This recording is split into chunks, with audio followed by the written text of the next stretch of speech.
Hi, this is called Biotic What? I'm including this in the playlist of Kittens and Broken Things because it uses the characters from there and it's on a particular spot on the timeline, which is now. This happens after the end of chapter 48 of Kittens and Broken Things. It's a silly little piece based on a prompt that was given to me from Vulpixer on AO3, who asked, "Remember Nif2Cal, the drugged up Volus who thought he was a biotic god? What if the crew was dosed up and had the same mindset? Biotic gods, superheroes, villains, etc.? Crack is more than welcome." So I did the thing. This can be alternate universe. You could decide that it's canon. I love it, so I just mostly think that it's canon, though nobody talks about it after the fact and whatever happened. It's sort of like Vegas. What happened in the apartment stayed in the apartment. I determined in Venri that red sand comes with memory loss, so nobody remembers this. So you can listen or skip it, decide that it's canon, decide that it isn't. It has no impact on the story of kittens. It's just supposed to be fun. So, Biotic what? Kara first noticed a strange smell, and then a little bit of a headache building. It might just be having people over at the apartment. Celebratory dinner, but right now she couldn't remember for what. The Normandy was at the Citadel. Liara was on the Citadel. Garrus insisted. Thane, Kolyat, Russ, Liara. But this did not just feel like too many people stress. This felt like red sand. Right now it was her and Garrus on the couch kissing after a lovely dinner. Everyone else was... Where? In the kitchen? It was quiet. She couldn't get a hold of earlier events or even current events. Had everyone left? She blinked and said, "I don't feel right." Garrus said indulgently, You feel fine to me. "There was a fine layer of reverie from kissing, and it didn't feel like that. Reverie made things feel better, not painful or ominous. No, not right as in... Have you ever been exposed to red sand? No, That kind of not feeling right. Does the apartment smell off to you? there's human and Asari and Drell food. Of course it smells off to me. Do you feel off to you? No, I just really prefer it if my bondmate were a little quieter or just said, more often. This is a different kind of Damn. There was a massive crash that came from the kitchen. Garrus, this is bad. Why? Okay, you weren't there. Russ is scary on red sand. You just told a story about a Volus that thought he was a biotic god. It sounded kind of cute. We can push Russ over by blowing on him. That's unfortunate phrasing, but here's the difference, Garrus. Russ was a biotic god before he got the red sand. Now, he's a biotic god with red sand and no inhibitions. Oh. And you're it. Oh. And if he sees me, he's likely gonna want to wipe out the competition. This is bad because that describes Thane. You're it and I'm the competition. So, if I go after Thane, Absolutely no way I'm letting that happen. but if you go after Thane, He'll kill me. and if I go after Russ, He'll kill you. another crash. Kara said, "Look, Russ is going to be easy to find. Thane can cloak. He might be right here, right now." There was a sound, and it was suspiciously like an undignified droll giggle. It was terrifying. Kara spoke up. "Thane, absolutely not. No stalking. Do you hear me? No stalking, no killing." All she heard was more giggling. "Thane, your son is here. You need to find Kolyat. You need to help Kolyat." Garrus was stock still. Think that's going to work? "What do I know? I'm high on red sand. You're gonna get there soon enough. We need a plan." Um, Delivery method? Ventilation system? Primary goal, navigation to control point of ventilation system. Or we just try to make a break for the door. Get maintenance to do it. I'll bet Thane has the exit blocked by now. Think about it. Russ and Thane here alone. They're both dead. And Kolyat. And the cat. And Liara. Okay, Kolyat first. He's the one most likely to be reasonable. No motivation to sleep with or kill either of us. Right, Kara shouted. Kolyat! From upstairs, an adolescent and irritated yell. What? Kolyat, you okay? Why? Why does everyone always want to know if I'm going to be okay? Are you afraid I'm just going to go and kill someone? I'm not going to kill someone. That's what my father does. I'm sick of it. Kolyat, what? You should lock yourself in a room right about now. Why? So all the heroes can save the day? So you can all have some meeting I shouldn't know about? You know, I'm tired of heroes. Really tired of heroes. My perfect mother and my perfect father. And did you know the cat won't even play with me if he's around? Of course she won't. Kara elbowed him in the abdominal plates. You are not helping. It's true, though. She just finds Thane, licks his hand, and then falls over. Right. So find the cat, who will find Thane. Kara said out loud, Thane, can you cloak with a cat concealed somewhere on your person, or can I look for a floating cat? Thane's voice came from a swiftly moving direction, toward ventilation, no doubt. She will not leave me alone. She is on my shoulder and is safe. Kolyat appears safe. Kolyat yelled, I told you! So, stoned cat, as usual. Thane, could you do me a favor and shut off the ventilation? You're high on red sand. Don't tell him. Oh, he already heard. He's not guarding the front door, now he's guarding the ventilation. Voice headed that way. What did that accomplish? He's not actively trying to kill you. He's just passively blocking our attempt at turning it off for his triumphant coup of killing me, saving you, and then... Please don't think about that. Thane with no inhibitions is not something I want to think about. Now I can't stop thinking about it. Russ is a problem. Another crash. Kara asked, does Russ like to cook? Yeah. So he's distracted. Or looking for Dextro and can't find any, and he's hungry, angry, a biotic god, and without inhibitions. We are in so much trouble. At least the cat is safe. That's not funny. I know, but I can't stop laughing. Kara giggled a little while and then said, okay. I need to get off your lap. I hate this plan. You always hate that plan, but I'm going to lose my inhibition soon, too. I love that plan. No, you don't. Active kissing is provocation to the scary biotic gods, and at some point we are going to pass out. Not the fun kind. You know, I'm counselor. I should be in charge. Not the time, Garrus. It is too. My station. My apartment. On my station. Okay, counselor. What's your plan? We stay here. We lose inhibitions. They come for us. We all die in a glorious blue biotic explosion. This is why you're not in charge. Sounded better in my head. Look, we cannot split up. We'd be picked off as targets of giggling stupid opportunity. Front door then? At least open it. Get some real air. This place is locked down. Maybe try a cross breeze somehow? Garrus tried to whisper, but they were mostly yelling quietly. What about Liara? Kara yelled, Liara? Yes? You okay? I think I've made a breakthrough on Prothean script. I am sure that this passage right here says that the Protheans learned how to... Wait, now it's different. It was really important. Don't distract me. Yes, ma'am. I love her. She's fine. No threat, no death, just nerding in peace.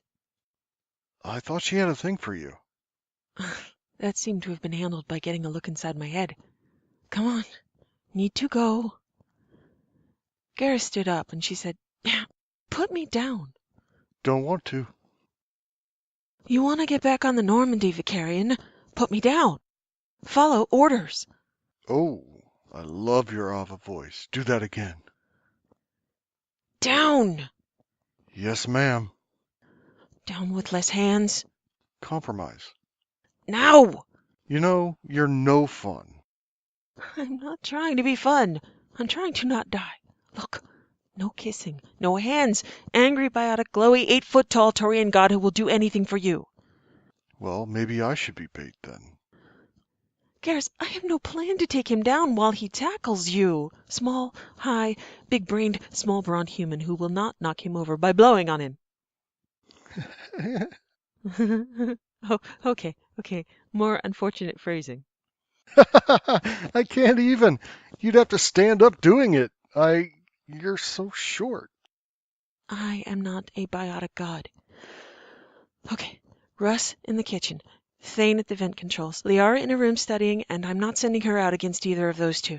Kolyat's safe, having a tantrum in a closed room, and the cat probably passed out and invisible. Front door. Together. Maybe it was only a single dose and we can wait it out.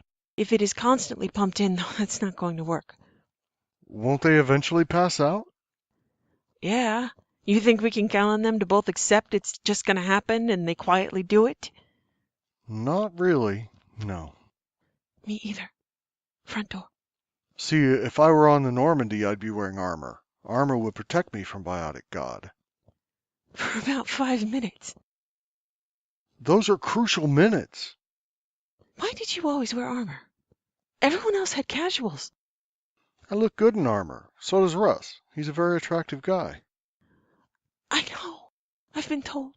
I'm too short to appreciate it. He just scares me. I am scared. I am very scared. A lot scared. Mostly scared. And redundant. Thane's an attractive guy. We are not going there, Garrus. Well, I mean, we're not dead, right? We both take one for the team, so to speak, and then we all pass out and... This is not a plan, Garrus. Yes, it is. It's better than yours. I'll open the front door and we'll be saved. It's an act of deliberate provocation. You head to the kitchen, and I head to the ventilation system. What's a little lack of inhibition when the galaxy's at stake? Fine then, all four of us. What happened to being bonded? I don't know. Sex just seems like a good idea. Sex rather than death? Yeah. You have been a politician for too long and have no experience with red sand. I'm overruling you. Like you have a better idea. Is that what you think every time we go out on a mission, just grumbling the whole way in your head? It's not always grumbling. It's broken up by the urge to do something truly insubordinate and say something bitingly sarcastic. Yeah, that's fair. But you're still going to open the front door. And you're going to be insubordinate and sarcastic and leaning toward orgy. This whole place is leaning toward orgy. I'm just acknowledging the atmosphere. Look, the cat isn't. Don't besmirch Carousel. She has nothing to do with it. She's a venom junkie. But not a sex addict, unlike the rest of us. Kolyat yelled. Some of us have not even had sex. Carrot and Garrus both giggled, and there was a slam of a door upstairs. Okay, we're really loud. Call security? Sure. The Turian counselor and his human specter bondmate that isn't supposed to be his bondmate are found in corpus flagrante habeas delicto or something. Whatever. Latin something. Something bad. With another specter and the shadow broker and an assassin wanted for everything. That sounds great. If Thane doesn't snap their necks when they enter, because this is still his apartment, no matter what he says. Oh, yeah, that. Okay. I really want some ice cream. Focus. I really, really want some ice cream. We're doing the front door thing, Verse. Stupid idea, but better than ice cream. Front door, then ice cream? We are so dead. Front door. They got over to it, but it was a provocation to an 8-foot Turian biotic god who did, as predicted, blaze out of the kitchen, drawn out by their attempt to escape and nearly shouting their plans. The door stayed closed. Garrus was down in a frenzy of tackled Turian, and she felt Drell arms close around her waist, yanking her away. Thane, no lair! Definitely no lair! Do not drag me back to your lair, wherever that is! Oh, this is bad. More terrifying drilled giggles in her ear. Despite her protests, there it was, back to the ventilator controls in an access closet. It worked out in his favor. Russ had Garrus distracted, he had control over the vents, and he had her. Carousel was comfortably napping on a side table. It looked like Fane had made a nest for her out of a blanket. "Oh, she's so sweet!" That was quickly interrupted by an oof as she was shoved against a wall. Very much like Beckenstein. Exactly like Beckenstein, only this time he wasn't keeping it any distance between them as he would in any of the more familiar and teasing situations brought about by fake relationship. He repeated the words he'd said then, her heart pounding, flushed and nervous and weak, and red sand reverie faded as he said, "Close your eyes. Turn your head to the side. Away from me." No. He did not like that answer. Seeing an obvious solution to that, he glared at her for a moment for being so very uncooperative, and then kissed her. The shock of the addition of venom to the mind-stealing mix of everything else overwhelming. She'd really like to say it was awful. A terrible thing, but it really wasn't. She had about 1 square inch of shaky self-control left, and suddenly ice cream was completely forgotten. And all she really wanted was Thane. More venom and more kissing. Oh, venom ice cream, venom brownies. She wrapped her arms around him. He lifted her thigh, pressed to his as he had before, this time shoving her higher up on the wall. It was glowing, patches of biotics flaring around his and then her skin, over her lips, along the fingers on her thigh. He was the best thing ever in existence, and she didn't want to stop kissing him, her hands moving over his face, his shoulders, a leg up to wrap around his hip, and a groan against her mouth. Then they both heard a click. Ventilation system shut down. Kolyat said, "Dad! Dad! Dad, stop. You can't. It's red sand. Put her down." Kara made a noise that sounded like, "No." She really wished she hadn't. Kolyat had all the adolescent contempt of his own red sand lack of inhibition. "Dad, put her down. She's not yours. You can't have her, no matter how hard you try. Stop." Thane said with narrowed eyes at his son, "Yes, I clearly can. All I need is red sand." Kara made a noise that sounded suspiciously like, "Yay," and also nodded in agreement. Kolyat took her hand and said, "Come on. It's not his fault. He's just my dad." Thane, ready to kill pretty much everyone else in the place and unable to let go of her on his own, was helpless against Kolyat's contempt and direction. Kolyat made a noise of disgust and brought her to the kitchen table where Garrus and Russ were sitting, heads in their hands. Kolyat told her, "Sit down. I'll get you some hot chocolate." "Thanks." Time passed slowly. Headaches built. Nobody wanted to talk to each other. Kolyat got everyone something to drink and some analgesic tablets. Thane made his way to the table slowly, and Liara came downstairs saying, "What happened?" Kara said softly between sips, "Red sand in the ventilation." Liara said, "I have a bunch of notes. I was really excited, thought I'd figured out where a real Prothean might be potentially buried. But now I've lost it. Red sand delusion?" They nodded. Red sand delusion. Liara sighed. "You guys okay?" Oh yeah, never better. Kara answered. "Dandy." Thane nodded stiffly. Russ grinned. So Kara asked, "What happened?" I'm his Ava. I asked him to stop and he did. He didn't really figure that out right away, though. Shut up, Yansock.